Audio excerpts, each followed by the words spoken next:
मी प्रचारात असल्यामुळे बजेट बघितलेलं नाही, पण मी तुम्हाला सांगतो माझा अनुभव, कारण का ह्या विषयाचा मी अभ्यासक आहे.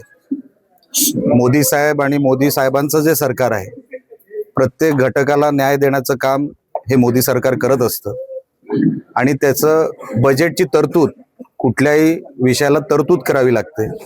आपण मागच्या अनेक वर्षांचा अनुभव जर मोदी सरकारच्या माध्यमातून घेतला तर प्रत्येक घटकाला न्याय देण्याचं काम मोदी सरकार करत असतं.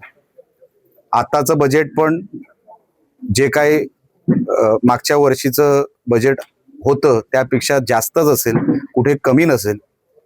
कारण का मी बजेट बघितलेलं नाही, पण मला ज्या गोष्टींचा अनुभव आहे, मोदी साहेब जी तरतूद करतात ती कुठेही कमी करत नाही.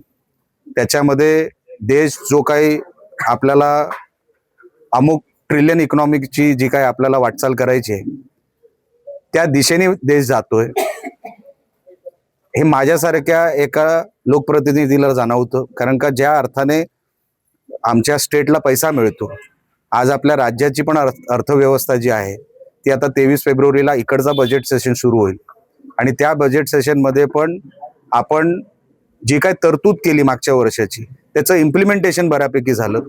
केंद्र सरकारने 15 वित्त आयोगाच्या माध्यमातून जे पैशाचं ॲलोकेशन आपल्या महाराष्ट्र राज्याला ठरवलं होतं तेही आपल्याला डिसेंबरमध्ये मिळालेलं आहे. अशा अर्थाने की कुठेही पैसा आता थांबत नाही. केंद्र सरकारच्या माध्यमातून राज्य सरकाराकडे जो पैसा येणं असतं ते कुठेही थांबत नाही. अशी काम करायची पद्धत मोदी साहेबांची आहे. म्हणून मला खात्री आहे या देशाच्या बजेट देशाच्या प्रत्येक घटकाला न्याय देणारं बजेट असेल.